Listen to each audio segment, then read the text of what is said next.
A paz do Senhor Jesus Cristo, irmãos e amigos. Estamos, mais uma vez, a trazer a mensagem da parte do Senhor no canal Palavra e Fé. Tema desta noite, vencendo as crises. 2 Reis, capítulo 4, versículo 38 ao 41, que diz assim: E voltou Eliseu para Gilgal, e havia fome naquela terra. E estando os discípulos do profeta assentados diante dele, disse ao seu moço: Põe a panela grande ao lume e faze um cozinhado para os discípulos dos profetas. Então saiu ao campo a apanhar ervas e achou uma trepadeira silvestre, e colhendo dela encheu a sua capa de colossíntidas, e voltou e cortou em pedaços, pondo-as na panela, visto que não as conheciam. Depois deram de comer aos homens, e quando comia do cozinhado, exclamaram: Morte na panela! E o homem de Deus, ó homem de Deus, e não puderam comer. Porém ele disse: Trazei-me farinha. E ele deitou na panela e disse: Tirai de comer para o povo. E já não havia mal nenhum na panela. Amados, estamos diante de um texto que tem muito a falar no momento em que estamos vivendo. Vivemos um período de pandemia, onde a crise não só na saúde, mas na economia, na família, em várias áreas nós temos sido atacados e atingidos.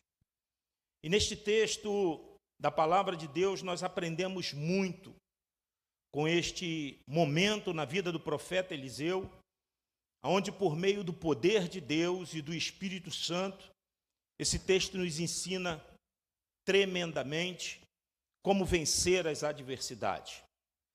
Olhamos e vemos o profeta Eliseu a chegar na escola de profeta que estava sitiada em Gilgal, um local muito conhecido do povo de Israel, porque foi em Gilgal em que Israel estabeleceu o primeiro acampamento, quando entrou na terra da promessa, vindo do cativeiro Egito. E foi ali mesmo que eles ergueram o primeiro altar ao Senhor, fizeram a circuncisão dos varões, celebraram a primeira Páscoa, e Josué viu o príncipe do exército do Senhor. Podemos dizer que Gilgal era uma terra espiritual, um local onde Israel ali tinha um altar, e este altar, segundo a palavra de Deus, era um altar eterno, onde as gerações passariam pelaquela cidade e olhariam para aquele altar e se lembrariam que Deus ali atravessou as 12 tribos de Israel de pé enxuto diante do Jordão. Mas quando olhamos para este texto, nós nos deparamos que Gilgal está vivendo uma crise, está passando por uma dificuldade. Havia fome naquela terra, e só quem já passou realmente fome sabe o quanto é difícil, o quanto preocupa, porque é uma necessidade física o alimento, e havia uma fome estabelecida naquele lugar. Eu acredito que quando Eliseu chegou ali naquele lugar, na escola de profeta, recebido pelos profetas, ele vinha de Sunem, aonde pelas suas mãos Deus ressuscitou o filho da Sulamita.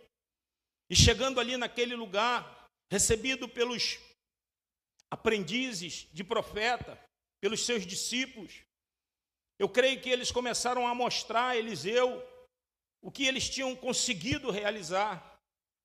Uma melhoria, talvez, em um cômodo, uma extensão em uma sala, conserto de algumas mesas, cadeiras, algo que eles produziram no tempo em que Eliseu estava fora, fazendo a obra de Deus.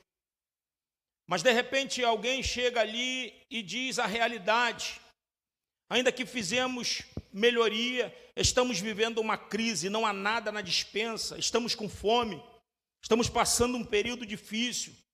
E olhando para este versículo 38, onde a crise é apresentada, nós vemos também neste versículo solução. Nós vemos neste versículo que ele começa ali a tomar atitudes para vencer a crise, vencer a adversidade. É neste momento que a palavra retrata para mim, para a sua vida, em que no momento de crise, nós não devemos desanimar, nos encolher, nos prostrar, mas há sempre uma porta, e se essa porta não existir, Deus é poderoso para abrir porta aonde não há porta. Deus é poderoso para fazer muito mais do que pedimos ou pensamos.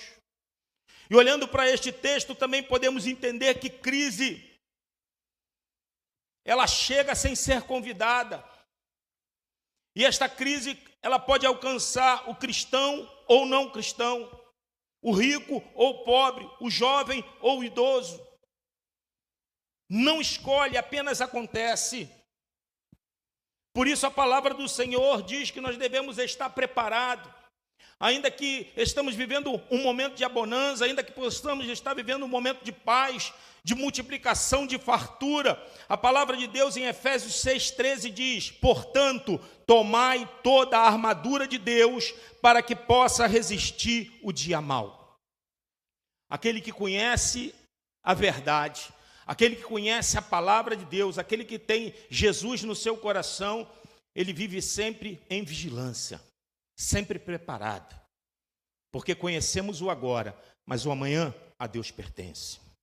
E quando olhamos para esse texto, nós olhamos uma palavra do profeta: põe a panela grande no lume, ou melhor, no fogo. É a primeira atitude, irmãos, que nós podemos olhar nesse texto de quem quer sair da crise. Ele diz: põe a panela grande no fogo. A primeira atitude que eu vejo é que o fogo já estava aceso. Não tinha comida, não tinha alimento, mas o fogo já estava aceso. Levítico 6,13 diz que o fogo arderá continuamente no altar, não se apagará. O fogo retrata a presença do Espírito Santo na vida do cristão. O fogo manifesta a gloriosa presença de Deus em nossa vida. E olhando para esse texto, nós vemos que o fogo já estava aceso. Ele manda colocar a panela grande no fogo. Ele não manda trazer uma panela ou a menor panela, mas uma panela grande. Essa é a segunda atitude do profeta Eliseu em relação à crise. É acreditar que verdadeiramente o alimento seria provido, que Deus traria sobre aquela situação a solução. Não apenas colocou uma panela ou pediu a menor panela porque havia uma escassez, mas põe a panela grande no fogo. Quem tem a presença de Deus em sua vida, o poder do Espírito Santo, pensa grande. Você crê nisso? Diga glória a Deus.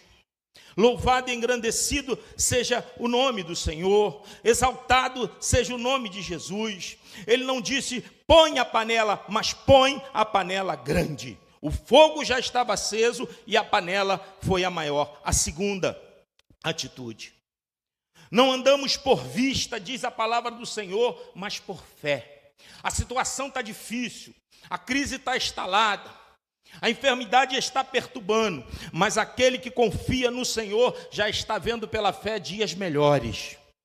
Não está se conformando, aleluia, com a adversidade, mas está orando para atravessar e vencer a adversidade. A palavra do Senhor diz que sem fé é impossível agradar a Deus. A crise estava ali instalada, o momento era difícil, havia fome naquela terra, mas pela fé eles acreditaram que algo seria posto dentro da panela, que o alimento viria. No versículo 39, nós olhamos aqui, irmãos, Eliseu dando liberdade aos seus discípulos, ou até mesmo testando os seus discípulos. A palavra diz que eles saem ao campo para apanhar ervas. Eles foram agora buscar o alimento. Eles foram agora buscar o que seria posto dentro da panela. Veja a panela no fogo, a água já fervendo, começando a ferver, e eles no campo em busca de buscar ali o alimento, algo para fazer, um cozinhado. Eu vejo neste versículo um grupo de pessoas bem intencionadas, pessoas que se colocam ali a tentar resolver o problema, a ir em direção à solução. Mas o texto também diz que eles não conheciam. Bem intencionados, mas com pouco conhecimento. A palavra de Deus diz em Oséias 4:6 que o meu povo está sendo destruído por falta de conhecimento. É algo, irmãos, que nós devemos entender que para tudo é necessário o conhecimento. É necessário você saber o que está fazendo, aonde está indo, como. E esse conhecimento, irmãos, é a palavra de Deus na vida do cristão. É a palavra do Senhor que estabelece não só a sabedoria, mas também o conhecimento em termos de você realizar aquilo que você está se colocando a fazer. Temos na palavra de Deus lição para uma vida inteira. Em todas as áreas em que o homem necessita, existe dentro deste livro maravilhoso um ensinamento, uma solução, porque ninguém conhece mais do homem do que o seu próprio Criador, que é Deus. E Ele nos formou, e não só nos formou, mas também nos concede um ensinamento por meio da sua palavra. Em 23 anos de ministério, eu já testemunhei muitas pessoas com boa intenção e sem conhecimento. Tinham até boa vontade, mas não tinham conhecimento. Pessoas que pensam que a igreja não tem problemas. Pessoas que chegam com uma intenção muito boa em somar, em ajudar, e quando se deparam com a realidade da igreja, desistem na caminhada, porque são decepcionadas com os problemas que encontram dentro da igreja. A igreja sempre terá problema, porque a igreja é um conjunto de salvos, pessoas, homens e mulheres, que se reúnem para adorar a Deus. Não existe, desde o ministério ao banco da igreja, ninguém perfeito. Todos nós somos imperfeitos e somos cabíveis de erros e de falhas. Mas quando entramos aqui na igreja, não para olhar para o irmão, não para olhar para o pastor, para o ministério, mas para ver Jesus Cristo, nós conseguimos, aleluia, esquecer qualquer falha humana e olhar somente para o consumador da nossa fé, que morreu pelo perdão dos nossos pecados. Nós vemos que a igreja é o melhor lugar do mundo. Mesmo com os seus defeitos, mesmo com as suas falhas, é o melhor lugar do mundo, porque é na igreja que Jesus se reúne com o seu povo. É na igreja que Ele manifesta o seu poder, que Ele capacita o seu rebanho, que Ele trata das suas ovelhas. Então é o melhor lugar do mundo, porque é a porta do céu. Louvado e engrandecido seja o nome do Senhor. E muitas pessoas, por falta de conhecimento, chegam e decepcionam-se com os problemas e saem da igreja. E vão encontrar problemas maiores no mundo.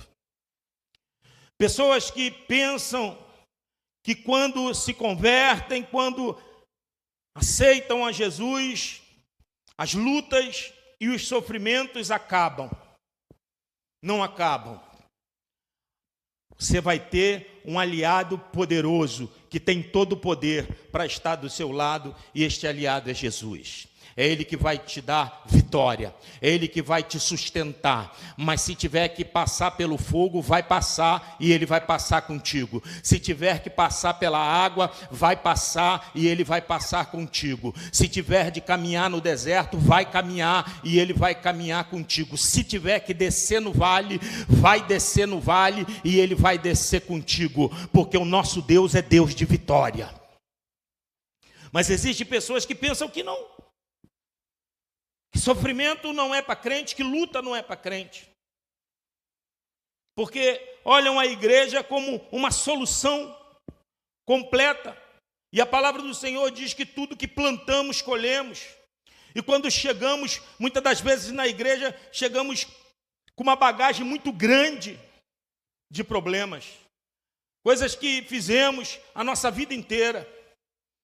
Pessoas que jogaram até a sua saúde fora por viver uma vida dissoluta. Pessoas que destruíram muitas das vezes a família e querem que Deus restaure num piscar de olho, quer que Deus trate da saúde num piscar de olho. Isso exerce um tempo. E esse tempo permite a Deus saber quando Ele vai fazer. Ele faz? Faz. Porque fez na minha vida e tenho certeza que tem feito na vida de muitos. Mas é necessário guardar e esperar no Senhor. Pessoas que pensam que a salvação é coletiva. Que o fato de entrar na igreja, o marido, o filho, a filha e toda a sua casa vai se converter ao Senhor. Pode acontecer? Pode, porque a palavra do Senhor diz: crê no Senhor Jesus e será salvo tu e tua casa. Mas a salvação é pessoal, não coletiva. O fato de eu aceitar a Jesus é uma oportunidade muito grande da minha casa se converter. Mas existem pessoas que têm um coração endurecido. Existem pessoas que demoram muito tempo para olhar para o autor e consumador da fé. E algumas pessoas desistem e desanimam, porque o esposo, porque o filho, porque a filha não se converteu. Existem pessoas que vêm para a igreja e acreditam que agora são seres celestiais, que deixaram de ser pessoa e passaram a ser anjos. E acreditam que não pode acontecer mais nada com eles, porque agora são crentes. A palavra do Senhor diz que o espírito está pronto, mas a carne é fraca. Devemos vigiar, sim. Devemos orar e vigiar. A palavra de Deus é poderosa e ela declara: o espírito está pronto, mas a carne é fraca. Vigiar contra o pecado, vigiar contra os problemas que estamos cercados neste mundo, principalmente neste momento em que nós estamos vivendo de pandemia. É necessário uma vigilância muito grande para não nos contaminarmos e contaminar pessoas que amamos. A palavra de Deus declara que se não vigiar, você vai sair e vai colher colossíntidas, parra brava, vai colher veneno e vai encher a sua capa, como os discípulos fizeram. Tinham boa intenção, mas não tinham conhecimento, diz o versículo em que lemos, o 39. E pondo na panela, visto que não as conheciam. Pegaram a colossíntida, colocaram na panela, começaram ali a preparar o cozinhar. Versículo 40 diz que deram de comer aos homens. Eu imagino, irmãos, que o caldo ficou saboroso. Eu imagino que a preparação ali deu um aspecto bonito naquele cozinhado, o cheiro estava bom. Acredito que o cozinheiro mó ali mexia na panela e provava aquele caldo e falava: está ficando uma delícia. Olha aí o problema da falta de conhecimento. Existem pessoas que acreditam que tudo que brilha é ouro, e na verdade não é, nem tudo que brilha é ouro. Não devemos nos iludir por aparência, mas provar o interior, porque assim diz a palavra do Senhor. Existe muito sepulcro caiado, irmãos. Existe muita coisa que você pensa que é, mas não é, puro denorexi, falsificação. Devemos ter vigilância, e quem pode revelar? Somente a presença do Espírito na minha e na sua vida, que nos traz a revelação do que é verdadeiro e do que é falso.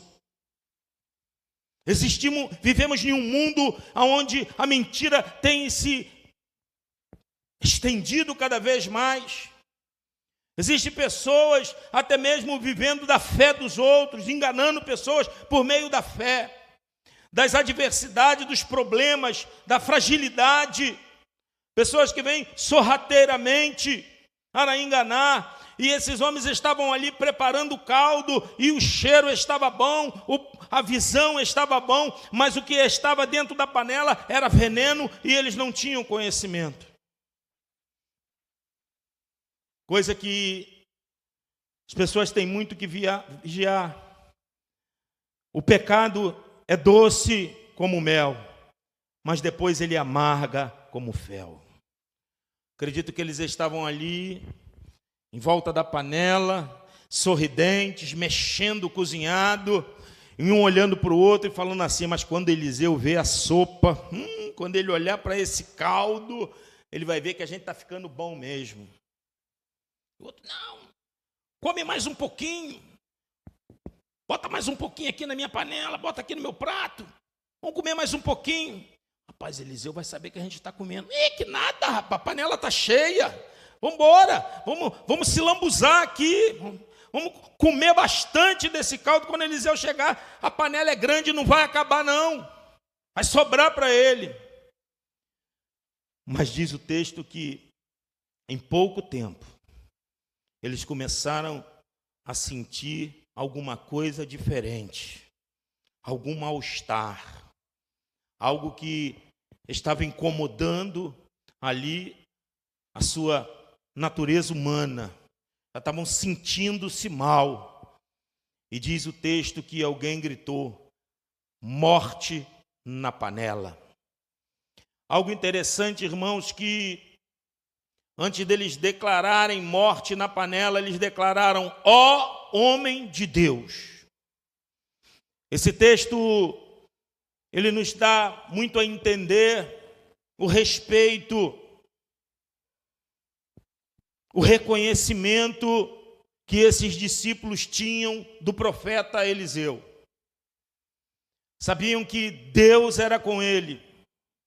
Isso não é um grito de idolatria, mas é um grito de reconhecimento de que Deus era com ele. E clamaram a Eliseu e declararam a morte na panela, a veneno na panela. Comemos do caldo, bebemos do caldo. E agora? A palavra do Senhor diz que Eliseu mandou trazer a farinha. Trazei-me a farinha. E trouxeram a farinha, e ele deitou a farinha na panela. E deitando a farinha na panela, disse, tirai para comer o povo. Já não havia mal nenhum na panela. Algo maravilhoso, irmãos, olhando para este texto, a gente vê que o que é alguém estar cheio da presença de Deus. Que maravilha quando o Espírito Santo, ele decide por nós. Ele toma o primeiro lugar em nossa vida. Com certeza, uma pessoa desprovida do Espírito Santo ia falar assim, pega essa panela e joga fora. Vira logo essa panela, joga isso fora porque isso é veneno. E olhar para os que estão envenenados ali, se contorcendo e falar assim, isso aí já era. O meu veneno já era, vai morrer. Mas quem tem a presença de Deus na sua vida, não joga a panela fora. Porque um dia estávamos mortos e Jesus não nos lançou fora, nos ressuscitou trazendo a vida pelo poder do Espírito Santo. Outrora estávamos desenganados pelo mundo, não acreditávamos mais nas nossas vidas e não tinham mais razão para acreditar, porque na verdade o nosso testemunho não era bom. Mas um dia Jesus veio e transformou a nossa vida, mudou a nossa história, não nos lançou fora, mas nos lavou com o seu sangue e nos deu um novo cântico em nossa boca. Modificou a nossa natureza, porque Ele é Deus, Ele é poderoso. E ele fez isso pelo poder do seu sangue. E olhando para esse texto, a gente vê que um homem cheio do Espírito Santo, ele não lança fora, ele não desiste, ele não diz terminou, acabou, mas ele tem sempre uma palavra, e a palavra de Eliseu foi: traz a farinha, porque eu vou fazer um pirão. Aleluia, louvado seja o nome do Senhor. Não joga fora, vamos botar farinha, vamos fazer um pirão e dar de comer os homens, porque não há mais morte na panela. Glorificado seja o nome do Senhor, que nós possamos usar esta farinha por meio da palavra de Deus. Que nos momentos da crise, a sua oração venha a ser esta farinha. Que no momento da crise, a perseverança venha a ser esta farinha. Que no momento da crise, a paciência venha a ser esta farinha. Que no momento da crise, a sua fé em Jesus venha a ser esta farinha. E com certeza, você não vai resolver só o seu problema. Você vai resolver o problema da sua casa, da sua família, porque Deus é contigo. Amados, olhando para este texto, eu vejo que no início o fogo já estava aceso, e no final o fogo permaneceu aceso. Que a chama da palavra de Deus, ela venha arder no seu coração. Que assim como Eliseu, por meio da presença de Deus, do poder do Espírito sobre a vida dele, direcionou aquelas pessoas à vitória, tirou da morte para a vida de um cozinhado que parecia estar muito bom, mas por falta de conhecimento, cozinharam o veneno. Mas através da presença de Deus na vida de Eliseu, a história foi mudada.